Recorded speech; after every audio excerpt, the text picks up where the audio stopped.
Hey everyone, if you're new here, welcome. My name is Keisha and today I'm going to be doing my first book haul of 2023.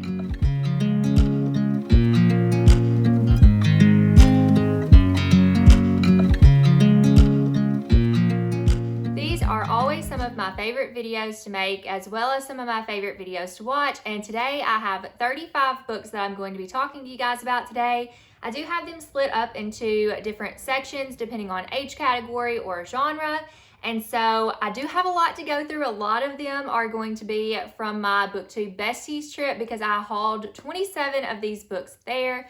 Some of these I also got as gifts from the publishers. Some of these were gifts from friends, and some of these are just random ones that I picked up. But without further ado, let's just go ahead and jump into the haul. First, I want to go ahead and start with the two books that I got from Victoria at Biblio Lifestyle, as well as the publishers and authors. So first, I would like to say thank you to William Morrow Publishing Company for The Last Invitation by Darby Kane. I have not read anything by this author yet, but I've always been intrigued because I've heard so many people say she's a great thriller author. This one says they meet the second Tuesday of every month and vote, and then someone dies. So this is a group of women who are kind of getting revenge on men that have done them wrong in their lives. And this just sounds like a really intriguing concept and like a really fun but sinister game that they're going to be playing. So I'm really excited to check this one out.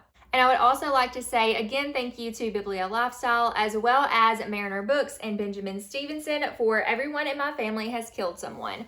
This book has been, I think, out in Australia, I believe, and it's just now getting released in the States. I have been hearing nothing but good things about this one so far. It is being pitched as like Knives Out meets Agatha Christie by way of the Thursday Murder Club. And I honestly feel like all of those tags are giving people high expectations for this book. So I'm just kind of hoping that they are met. It says, everyone in my family has killed someone. Some of us, the high achievers, have killed more than once. I'm not trying to be dramatic, but it's the truth. Some of us are good, others are bad, and some just unfortunate. Have I killed someone? Yes, I have. Who was it? Let's get started. Everyone in my family has killed someone. My brother, my stepsister, my wife, my father, my mother, my sister-in-law, my uncle, my stepfather, my aunt, and me. The next book that I got was from Pango Books, but it was actually also from my friend Caitlin's shop, and that one is Nothing to Prove, Why We Can Stop Trying So Hard by Jennie Allen. I have read a couple of Jennie Allen's other books, and I really wanted to read this one too. Christine Kane blurbs this and says, this book will help you take your eyes off your problems and put them back on God. Discover the answer to your soul deep thirst. So I think this is just going to be a good book to kind of remind myself that I don't have anything to prove to anybody, and just kind of understanding that I'm not enough, but Jesus is enough for me and for all of us, and just kind of trying to figure out how to live my life in a way where I am doing the best that I can, but I'm not putting so much pressure on myself as a perfectionist and trying to be enough for everybody. Next, I have a few gifted books, so I want to go through those first. First, I have The Humming Room by Ellen Potter. This is from my friend Amy, so thank you again so much, Amy. She had wanted to send me something for my birthday and wasn't able to, so she just decided to send me a random book, which was so sweet of her. She had mentioned to me that this is a Secret Garden retelling or reimagining, and I'm like, I know, I've seen that. It's been on my wish list for a little bit, and I just haven't gotten my hands on it yet. And she's like, well, I'm just going to buy it for you. So she did, and I'm so excited to read this one. I'm not really sure a lot about what it is about, except that it is inspired by The Secret Garden, and I'm very excited to get to it because you all know how much I love that story. Then my friend Gwen sent me a couple of books. I can't really tell you why she sent me one of the books because it's a secret, but Gwen, thank you for sending me My Aunt is a Monster by Reimena. I'm really excited for something upcoming that I'm going to be able to read this for. I have heard nothing but good things about this book. This is the author of The Seance Tea Party, which I also really loved. It is a graphic novel. It has really beautiful illustrations throughout, and I'm excited to see how this book is. It says, can you keep a secret? Safia thought that being blind meant her life would be free from real-world adventures. But when she moves in with an aunt she's never met, Walter Ann Hakim Whimsy, the world's greatest adventurer, she discovers that adventure has a way of finding you. So she ends up going on this adventure with her aunt and discovering different things. I know this has representation in this book as well, so I'm just excited to dive in. My friend Elizabeth from Ponytails and Paperbacks read this one and also really loved it, so that makes me even more excited. I also won a giveaway for the Talk Bookish to Me podcast, which is hosted by my friend Gwen. So she sent me We Spread by Ian Reid, and I'm so excited to get to this book. I've heard nothing but good things about this book as well. I feel like everybody really loves it. It is a horror book that follows this woman that gets put into this facility because she has Alzheimer's, but she's kind of trying to figure out if she's losing her mind or if something more sinister is going on. I don't really know a lot about it, but I know it is a shorter book. It has a lot of white space, and I recently read I'm Thinking of Ending Things. Like, it was my last book of 2022, and I really love this author, so now I'm really excited to dive into this book as well as some of his other works too. And the last gifted book that I have is from my friend Jordan from Bookish Gem, and she did not need to send this to me. She was trying to pay me and Olivia and Kendall for part of like some hotel because she stayed an extra night when we went on our trip, and we were like, girl, no, just keep your money. And she's like, well, I'm gonna send y'all a book. So here we are. Thank you, Jordan. You are seriously one of the sweetest people. This is Every Summer After by Carley Fortune. And I did kind of tell her, I was like, well, if you're going to buy me a book, you might as well buy me your favorite book. And she's like, well, I don't know if you're going to like it or not. And I'm like, I loved Love in Other Words, which this is compared to a lot.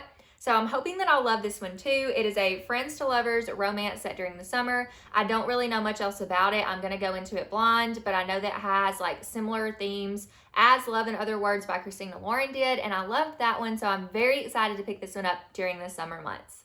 Next, I have a stack of graphic novels. The first one I had never heard of before until I saw it in the bookstore, but the cover is so stinking cute. It's called Song of the Court by Katy Farina. This is the cover. And this is actually the author of the Babysitter's Club, or Babysitter's Little Sister graphic novels. And I just thought this was the cutest thing. Like, look at the artwork. Look at the little cat. I cannot. Like, where did this come from? Why did I not hear about it? It says, when I play music, I feel like I'm finally making something beautiful all on my own. This charming fairy tale told in graphic novel style is about two unlikely friends who encourage each other to pursue their dreams. I mean, are you serious? I'm so excited for this one. Then I have a book that I heard a lot about last year, and I haven't heard a lot about it in a while, so I hope that it's a good one. It's called Over My Dead Body by Sweeney Boo. I wasn't really sure if I wanted to pick this one up or not because I was worried about how witchy it was, and I do think it gets a little more into the witchcraft, like heavy stuff than I would prefer.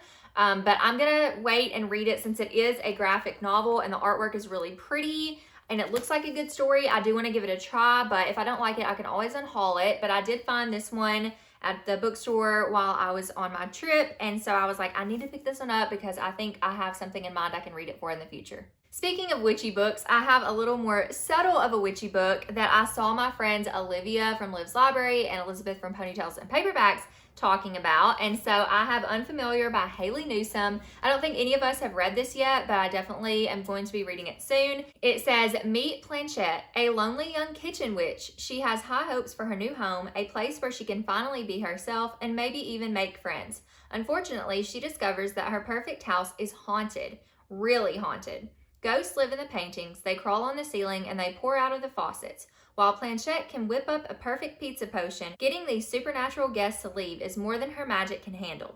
To get out of her paranormal predicament, Planchette befriends a cursed girl, an introverted siren, and the worst witch in town. Together they struggle to put these spirits to rest and find their own sense of belonging. This just sounds like a really cute story, and look at the artwork. I love the eyes in this one. Like, they're kind of creepy, but they're also kind of cute. I don't know.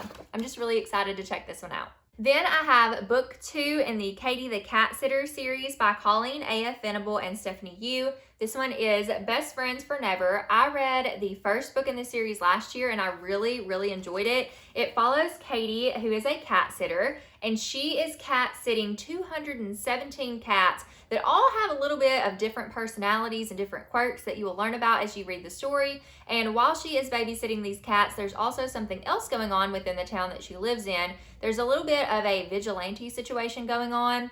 It's kind of one of those things where it kind of reminds me of the Green Arrow. So in Arrow, he's doing good things for, like, it's like he's breaking the law. You know how vigilantes go. I don't know why I'm trying to explain this, but somebody's having to break the law to do a good thing, which makes no sense, but like it does make sense. It's kind of one of those situations, and I just think it's really sweet, and I love this story, and I love just kind of the messages that were in the first one, and I'm really curious to see how this one's going to go. There is one more book out in the series. I don't know how many more there are going to be, but I'm going to keep reading as long as I enjoy them. Next graphic novel that I have is Swim Team, Small Waves, Big Changes by Johnny Christmas. I have been seeing this one around for a little bit. I haven't really heard anybody talk about it, but I remembered seeing when it was supposed to release last year.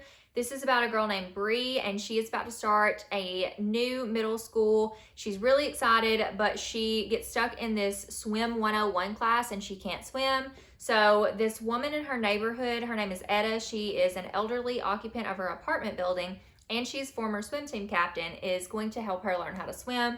Now she's joined her swim team. Now she's going to see if her school is able to win the state championship. So I don't really know a lot about this one. Like I said, I haven't heard a lot about it, but I just think it sounds like it could be a really sweet story. So I'm also excited for this one. Then I have a couple of graphic novels that were given to me by my friends. So Olivia was unhauling The Sprite and the Gardener by Abrego and Joe Whitt. So I picked this one up from her, and I'm so excited to read this one. It looks so stinking cute.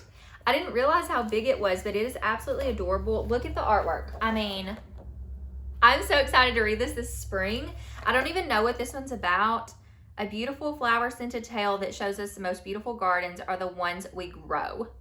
What? That sounds so cute. I cannot wait to read this. And then my friend Kendall from Bookforia was unhauling Shark Summer by Marcks, and I'm just kind of curious to see if I'm going to like this style of artwork and graphic novel or Marks's work in general. She has another book out called Spirit Week, so I want to read this one to see if I'm going to like her writing. It says, blockbuster movies, secret histories, and evil sharks. After this summer, you'll never go in the water again. So this is about a group of friends who start making this film, and they're trying to uncover the truth of this island's unknown sea monster and win this cinematography prize for this contest that's going on. I don't really know, but it sounds like horror. It sounds like Jaws. I mean, look at this. Like, there's a giant shark back there. It sounds like Jaws, and it sounds like a good time.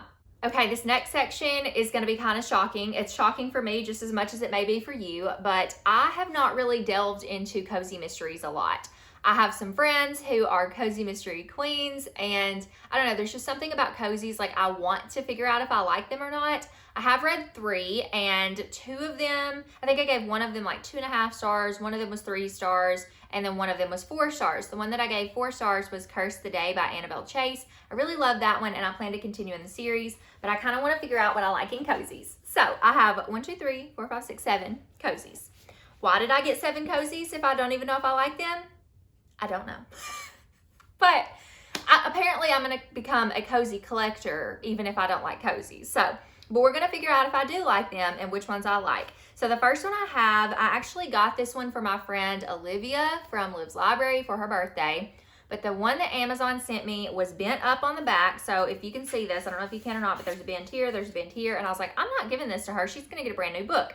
I want to read this anyways, so I'm going to keep it. And that's what I did. So now we both have a copy. And it is Vinyl Resting Place by Olivia Black. This was a cozy mystery that I found out about a few months ago.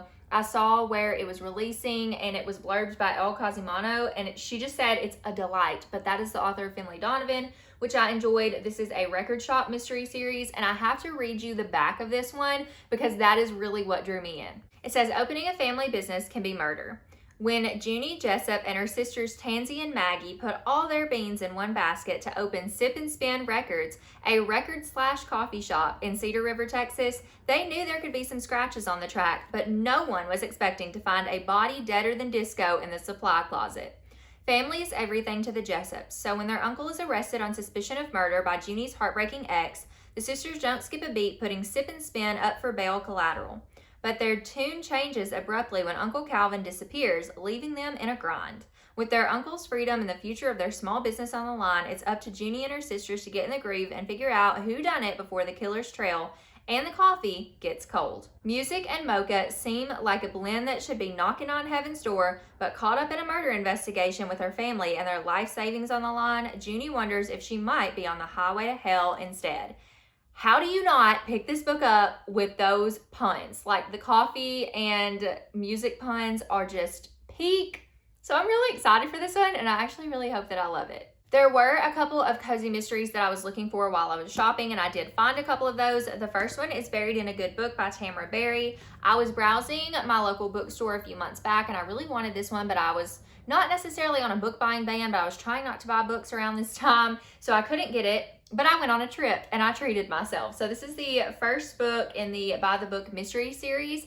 I keep saying I'm going to save this for the summertime, but I don't know if I can because I'm really excited to get to it. I haven't really heard anybody talk about this one yet, so I kind of want to read it before other people start talking about it. But it says, turns out solving a real crime is a lot more difficult than writing about it. Best-selling thriller author Tess Harrow and her teenage daughter Gertrude need a fresh start.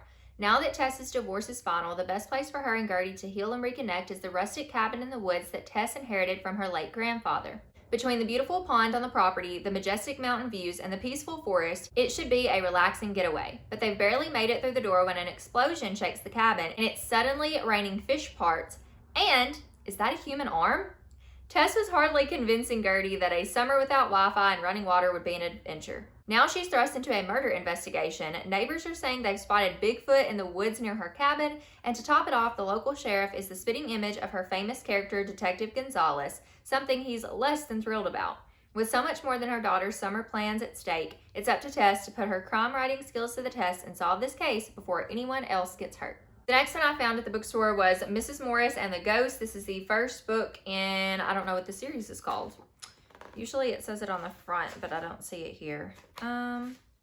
Well, it's the Mrs. Morris and the Ghost series, I guess. I'm not really sure, but I've been really intrigued by this one because I think I might like cozy paranormal books better. So, I don't know. This one just looks really cute. It says, Charlene Morris, New Salem, Massachusetts, had a spooky reputation, but when she decided to open her B&B there, she expected guests, not ghosts. I just think this sounds really cute. I don't know a lot about it other than that, but I think I might enjoy it.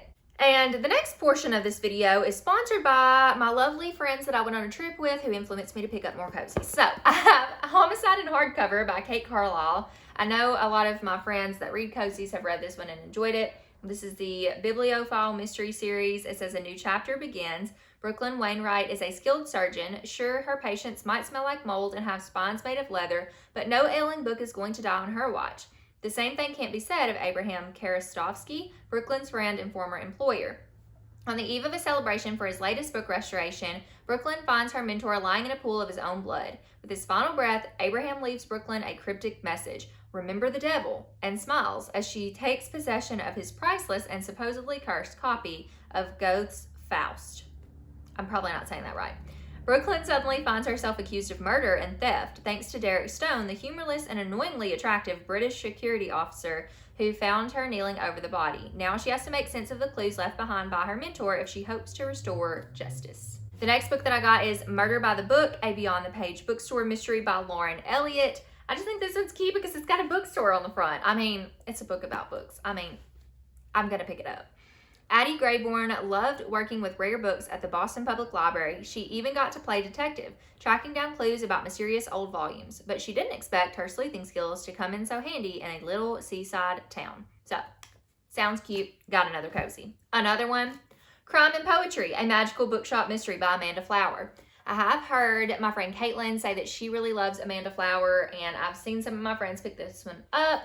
I wasn't super intrigued by the synopsis of this one, but I was like, you know what? Maybe it'll be one that I like. Who knows? It says, just outside Niagara Falls sits the village of Cascade Springs, New York, the home of a magical bookstore where one young woman, her feisty grandmother, and a curious tuxedo cat team up to keep crime between the pages. And the last one I got is inspired by my friend Lauren from Lauren Love Reads. I've gone back and forth on whether or not I want to read this book or not, but I feel like I need to give it a try because if it's one of Lauren's favorites, there's a good chance that I might actually enjoy it because if it's one of her favorites, it's probably a really good cozy.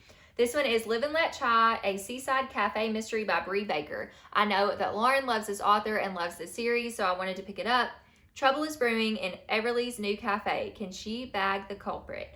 I don't know a lot about this one except that this girl owns this like iced tea shop and cafe that's on the beach, which sounds like a dream, so I decided to pick it up, but this one definitely sounds cute. Okay, moving on from cozies, let's go into romance. So I have 3 romance books to talk to you guys about today.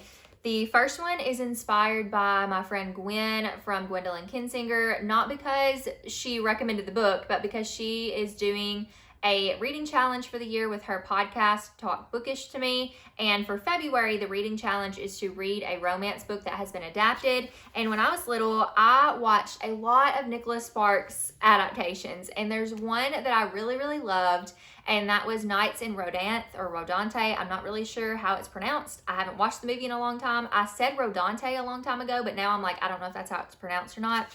So I decided to pick up Nights in Rodanthe, however you say it, by Nicholas Sparks, because I want to read this book. I've never read it, and I want to rewatch the movie. So I'm planning on using this to read for February for Gwen's book challenge. The next book I have is a new release, and it is the RomCom Agenda by Jane Dinker. This is a friends to lovers story about this boy who, like all of his girlfriends, are trying to fix him up and kind of make him the classic rom-com guy. So he is going to try to get a girl, and one of his friends decides that she doesn't really think he needs to change anything about him and that he's perfect the way that he is. So it's going to be a little bit of friends to lovers, and I love that so much. So I'm really excited to get to this one. And the last romance book I have, I'm obsessed with this cover, like even the spine. It's called Just Another Love Song by Carrie Winfrey. Look at this. Look at this. It's so cute. I don't even remember what it's about. I just know that I'm going to love it. I better love it. I'm getting into romance, you guys. I'm trying to find my footing in romance, and I'm hoping that I enjoy this one. It says two high school sweethearts get a second chance at their perfect ending in this charming new romance. Once upon a time, Sandy McIntosh thought she would have her happily ever after with her high school sweetheart, Hank Tillman. Sandy wants to be an artist. Hank was the only boy in town who seemed destined for bigger things, and they both had dreams to escape town together. But when Sandy's plans fell through, she stayed in their small town in Ohio while Hank went off to Boston to follow his dreams to be a musician, with the promise to stay together. Only that plan fell through too. 15 years later, Sandy runs a successful greenhouse while helping her parents with their bed and breakfast. Everything is perfect until Hank rolls back into town. Now a famous alt-country singer with a son in tow, she's happy with the life she's built by herself, but seeing Hank makes her think about what might have been. There aren't enough cliche love songs in the world to convince Sandy to give Hank another chance. But when the two of them get thrown together to help organize the town's annual street fair, she wonders if there could be a new beginning for them, or if what they had is just a tired old song of the past.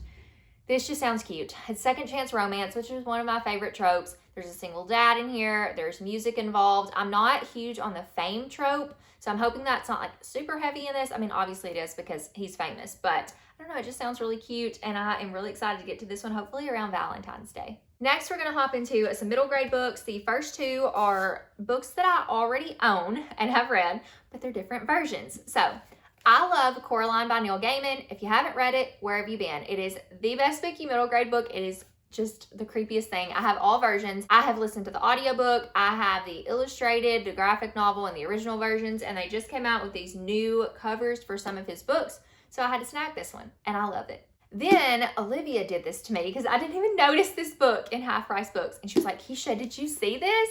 And it's The Secret Garden by Frances Hodgson Burnett. And it is one of these beautiful editions. I can't remember what they're called. Let me see if I can find out. They are the Seasons editions, and this is spring. It also comes with a bookmark inside, and I'm just like, how do I say no? How do I say no to this? They only print 10,000s of these editions, so this is book 1,842 of 10,000. And it's just so stinking pretty. So I had to own it. I'm excited to have it. Did I need it? Probably not, but I do love the Secret Garden story, and I love how this is set up. So I'm very thankful, even though I didn't need another book like this, and especially not one that I read, but I am very thankful to Olivia for showing this one to me in the bookstore. Okay, the other two middle grade books I have, one of them I found in McKay's, and this one is The Girl with the Ghost Machine by Lauren DeStefano. I have never heard of this author or this book before, but I really loved the cover of this one, and it kind of gives me Casper vibes. If you've ever seen the live action movie of Casper, this is about a girl whose father has created this machine that's a ghost machine, and I think it's going to be dealing with grief and stuff because he's wanting to bring his late wife back. So I just think this is also going to be a very emotional story, which I tend to love also, especially in spooky middle grade. I like when there's that emotional element thrown in with real life things, like dealing with grief. So I don't know anything about this one or if it's any good, but I had to pick it up. Then Liv got me a book. She got me The Monsters of Brookhaven by Padraig Kenny. I have seen this one around a lot. I haven't heard a lot of people reading it, but I feel like the ones that have raved about it and really enjoyed it. This is a spooky middle grade book, which is kind of my thing, and it has some really interesting illustrations throughout. Let me see if I can find the one. I was flipping through it when she gave this to me, and I was like, oh my gosh, what is this? So it's a very intriguing book. This might be a book that I read for Bookathon. I'm not even gonna be able to find this picture now. Okay, here it is. I might read this for Bookathon. We do have Bookathons coming up this year. We'll have 2 of them, one in May and one in October. So this is definitely one I want to save. I don't even really know what this is about. It just says, sometimes the monsters take us, sometimes we become the monsters. Okay, we're getting there. I only have a few more left. I have 3 young adult books, and Olivia also got me this book. This is The Depths by Nicole L'Esperance, and I'm really excited for this one. I was unsure, but I had a friend that read this and loved it and said she thought I might enjoy it, so I wanted to pick it up. It says, Eulalie Island should be a paradise, but to Addie Spencer, it's more like a prison. Forced to tag along to the remote island on her mother's honeymoon, Addie isn't thrilled about being trapped there for 2 weeks. The island is stunning with its secluded beaches and forests full of white flowers, but there's something eerie about the place. After Addie meets an enigmatic boy on the beach, all the flowers start turning pink. The island loves you, he tells her, but she can't stop sleepwalking at night. The birds keep calling her name, and there's a strange little girl in the woods who wants to play hide and seek. This sounds so creepy. When Addie learns about 2 sisters who died on the island centuries ago, she wonders if there's more to this place, things only she can see. Beneath its gorgeous surface, Eulalie Island is hiding dark, tangled secrets, and if Addie doesn't unravel them soon, the island might never let her go. This sounds like a spooky island ghost story. It also, like, the cover reminds me of like Wilder Girls and House of Hollow, and I don't know, I just love covers like this, so I'm hoping this is a good one. Then my friend Kendall was unhauling Dearest Josephine by Caroline George, so I had to nab this one. I have had this one on my radar for a really long time. It's come on and off my TBR, but since I got it for free from a friend, I was like, why not?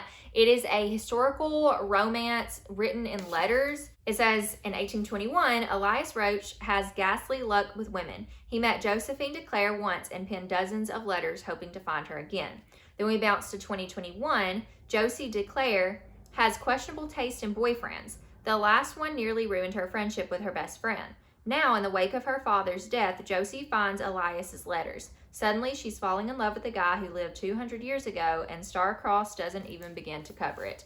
I don't know where this is going to go or how this is going to turn out, but it really piques my interest, so I'm hoping I'm able to get to this one soon, but I mean, I do have a lot of books I'm hauling, so you never really know. Then I picked up Spells for Lost Things by Jenna Evans Welch. I have almost picked this one up so many times. It just sounds so cute. It is like a witchy romance set in Salem, Massachusetts. Also, I really love this cover. This is the same author that wrote Love and Gelato, which I never read, but I'm getting more into romances. This is a YA romance. I'm not sure if I'm gonna like it or not, but it sounds really cute. It says, Willow has never felt like she belonged anywhere and is convinced that the only way to find a true home is to travel the world, something she plans to do as soon as possible. But her plans are pushed aside when her aloof and often absent mother drags her to her hometown of Salem, Massachusetts to help wrap up the affairs of an aunt who's just died, an aunt Willow didn't even know she had. Mason has also felt like he's never belonged anywhere, but that might be because he's been in and out of foster homes his entire life.